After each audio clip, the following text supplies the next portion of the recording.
आंगनवाड़ी में जो भर्तियां चल रही हैं वर्तमान में, उसमें पैसे के लेन देन की बात सामने आ रही है। और ये बात पहले तो जो अप्लाई करने वाले थे, जो आवेदक थे, उन्होंने कही थी। लेकिन अब ये जो रिपोर्ट है, इसके बारे में जानकारी स्वयं बाल विकास और पुष्टाहार विभाग की जो राज्य मंत्री हैं प्रतिभा शुक्ला, उन्होंने सीएम को पत्र लिखकर आंगनवाड़ी कार्यकर्ता की भर्ती प्रक्रिया में अनियमितता की शिकायत करते हुए रोक लगाने की मांग की है। और इसके बाद आदेश ये जारी हुआ है कि लगभग एक सप्ताह के अंदर ही, मतलब एक सप्ताह के अंदर विद इन वीक, अभी जो भर्ती है इसको पूरी कर लिया जाए। तो यानी कि एक तो आंगनवाड़ी भर्ती, जैसा कि आप लोग जानते हैं कि इसमें सैलरी इतनी तो नहीं होती है कि मतलब इसके लिए इस प्रकार की जो घूस वाली प्रक्रिया है, घूसी कहेंगे आप इसे, वो शुरू हो। लेकिन फिर भी अब यहाँ पर हज़ारों में नहीं, लाखों रुपए में भी घूस मांगे जा रहे हैं, ऐसी जानकारी यहाँ पर मिल रही है। अमर उजाला ने ये खबर छापा था।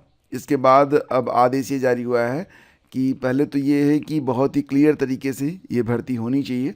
दूसरी बात ये है कि अब इस भर्ती को एक सप्ताह में पूरी करने के आदेश दिए जा रहे हैं, ताकि इस प्रकार की जो लोग हैं वो हस्तक्षेप ना कर सकें। तो 6 फरवरी को बस्ती के बाल विकास कार्यालय पर आंगनवाड़ी कार्यकर्ताओं की भर्ती की मेरिट सूची लगी तो सवाल उठने लगे थे। शिकायत ये की गई कि बहुराष्ट्रीय कंपनी में बड़े पद पर तैनात एक व्यक्ति, जिसके पास करोड़ों रुपए की ज़मीन है, उसकी पत्नी को गरीब दिखाकर आंगनवाड़ी कार्यकर्ता के रूप में चयनित कर लिया गया। महाराजगंज जिले में भी चयन प्रक्रिया की पारदर्शिता पर सवाल उठाते हुए पिछले दिनों कुछ महिलाओं ने इसकी शिकायत जिलाधिकारी से दर्ज कराई थी। तो यहाँ पर जिलाधिकारी स्वयं भी, आप यहाँ पर अगर आप न्यूज़ में देखेंगे तो जो जिलाधिकारी हैं, जिलाधिकारियों और आवेदकों ने पहले ही गड़बड़ी का आरोप लगाते हुए बाल विकास और पुष्टाहार विभाग यानी कि निदेशालय को पत्र भी भेजे हैं।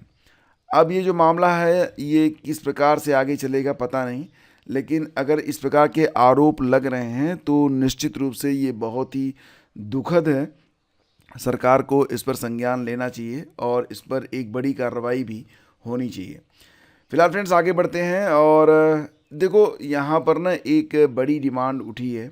आपको पता ही है कि इलाहाबाद हाई कोर्ट की एक जो बेंच है वो लखनऊ में है, लेकिन पश्चिमी यूपी में कोई भी बेंच नहीं है इलाहाबाद हाई कोर्ट की। तो मांग ये उठी है कि पश्चिमी यूपी में भी हाई कोर्ट की एक अलग से बेंच होनी चाहिए, इसकी स्थापना की जानी चाहिए। तो इस पर विपक्ष के साथ साथ सत्ता पक्ष के जो सदस्य हैं उन्होंने भी बल दिया है। सदन में भाजपा की मंजू सिवाच ने हाई कोर्ट बेंच स्थापित किए जाने की मांग की है। तो पश्चिमी यूपी में भी हाई कोर्ट का मुद्दा जो है, मतलब हाई कोर्ट का एक बेंच खोलने की बात यहाँ पर की जा रही है। और इसी के साथ खबर ये है कि रीट की परीक्षा जो कि मतलब 27 और 28 फरवरी को होने वाली है, इसके बारे में कल ही मैंने आपको बता दिया था कि यहाँ पर ड्रेस कोड लागू किए गए हैं। 27 और 28 फरवरी की परीक्षा होगी। इसके बाद जो सेकेंड लेवल की परीक्षा होगी, यानी कि जो लोग रीट पास होंगे, रीट पास होने का उद्देश्य एक ही होता है कि वो शिक्षक बन सकें। तो अब जो शिक्षक भर्ती परीक्षा होगी उसकी डेट के बारे में यहाँ पर जानकारी मिल रही है कि रीट परीक्षा में बैठने वाले सभी युवकों को, युवा जो हैं उनको बोर्ड की तरफ से बहुत बहुत शुभकामनाएं। हमने रीट के सेकेंड फेज़ की परीक्षाओं की डेट्स डिसाइड कर ली हैं। मतलब एग्ज़ाम देने के बाद आपको पता चलेगा, मतलब परीक्षा हो जाए उसके बाद आपको डेट्स बताई जाएगी कि रीट का जो सेकेंड फेज़ की परीक्षा होगी, यानी कि शिक्षक भर्ती परीक्षा, जैसे कि यूपी में होती है ना, जिसे आपने अपनी ओर से सुपर टेट नाम दिया हुआ है, तो इस प्रकार से जो शिक्षक भर्ती परीक्षा होगी उसकी डेट जो है यहाँ पर डिसाइड कर ली गई है। ये ट्वीट यहाँ पर आया हुआ है, इसी से हमें ये चीज़ पता चल रही है। अगली खबर है कि सोशल मीडिया इन्फ्लुएंसर पर सख्ती की तैयारी। तो मतलब ये है ना कि आपने देखा होगा पिछले कुछ दिनों से सोशल मीडिया में एक रणबीर इलाहाबादिया और आशीष चचलानी और कुछ और भी सोशल मीडिया इन्फ्लुएंसर, जिनकी जो डार्क कॉमेडी थी, मतलब वो कॉमेडी क्या थी, ये लोग समझ लो गाली गलौज ही कर रहे थे, सभी को गालियां ही दे रहे थे। इस पर जो है कई सारी एफआईआर भी कई सारी स्टेट में दर्ज हुई थी। इसके बाद अब सरकार ने भी सख्ती करने की तैयारी कर ली है। मतलब ये है ना कि एक आदमी की वजह से कुछ नए नियम कानून बनाए जा रहे हैं। खैर नियम कानून है तो बढ़िया है, अच्छी बात है। और अब ये चीज़ें सभी जो जितने भी यूट्यूबर हैं, सोशल मीडिया इन्फ्लुएंसर हैं, सभी पर ये जो चीज़ें हैं वो लागू होंगी। वैसे भी सोशल मीडिया पर तो कानून बनाने की ज़रूरत फ़िलहाल तो महसूस की जा रही थी। आप अगर फेसबुक खोल लें, इंस्टाग्राम खोल लें, यूट्यूब खोल लें, आप काम की चीज़ 2-3 देते देते पहुंच जाएंगे रील पर, और रील पर जो कुछ भी चल रहा है ना वो तो कहने लायक नहीं है। मतलब चीज़ें जो हैं वो आपको ना तो ज्ञान देती हैं, ना ही आपको स्वस्थ मनोरंजन देती हैं, आपको एक अलग ही दिशा में लेके चली जाती हैं, और उसका नतीजा जो है ना, आपका जो मानसिक स्वास्थ्य है उसका कचरा हो रहा है। ब्रेन रॉट शब्द आपने देखा होगा, एक शब्द आया था ब्रेन रॉट, यानी कि दिमाग जो है उसकी वजह से, सोशल मीडिया की वजह से और उस पर जो रील्स वगैरह आप देख रहे हैं उसकी वजह से जो दिमाग है उसमें बहुत ही बुरी चीज़ें आ रही हैं। मतलब आपका दिमाग ना सही से काम नहीं कर रहा है।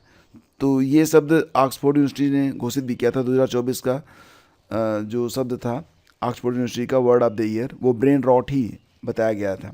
और अगर आप एंड्रॉयड मोबाइल चलाते हैं फ्रेंड्स, तो बहुत सारे सोशल मीडिया ग्रुप से भी आप जुड़े होंगे, व्हाट्सएप वगैरह से, तो आपने देखा होगा कि अक्सर आपसे जो है ना कुछ ऐप के लिंक होते हैं, एपीकेज होती हैं, कहा जाता है कि इसको आप डाउनलोड कर लीजिए, यहाँ से आप फ्री में मूवीज़ देख पाएंगे, फ्री में वेब सीरीज़ देख पाएंगे, या फिर आपसे कहेंगे कि यहाँ से किताबें आपको फ्री में मिलेंगी, या फिर आपको कोई पीडीएफ शेयर कर दी जाएगी कि ये किताब की पीडीएफ है इसको।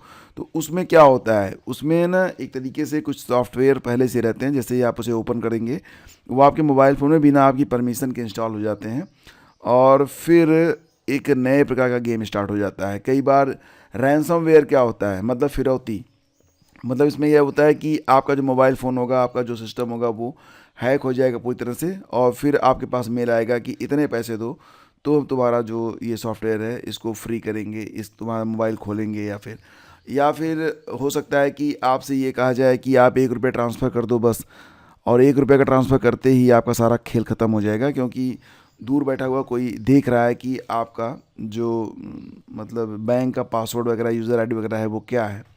तो बहुत ही सावधान रहने की आपको ज़रूरत है। केवल जो ऑथेंटिक वेबसाइट्स हैं केवल वही आप खोलें, और बेमतलब की चीज़ों पर ना जाएं। और सबसे पहले तो ये आप समझिए कि बिना बिना जो मेहनत किए आपको कुछ मिलने वाला है नहीं। तो ऐसा अगर कोई लालच आपको देता है कि आप ये इसे क्लिक करेंगे आपको पैसे मिलेंगे, तो ऐसा कुछ भी नहीं होता है। और 1700 गाँव में चकबंदी अभियान शुरू होने वाला है। तो जानकारी मिल रही है कि चकबंदी निदेशालय ने प्रदेश के 1700 गाँव में चकबंदी कराने के लिए अभियान चलाने की तैयारी शुरू कर दी है। अप्रैल माह से शुरू होने वाले इस अभियान में उन्हीं गाँवों को शामिल किया जाएगा जिनके 50% किसानों ने चकबंदी के लिए सहमति दे दी है।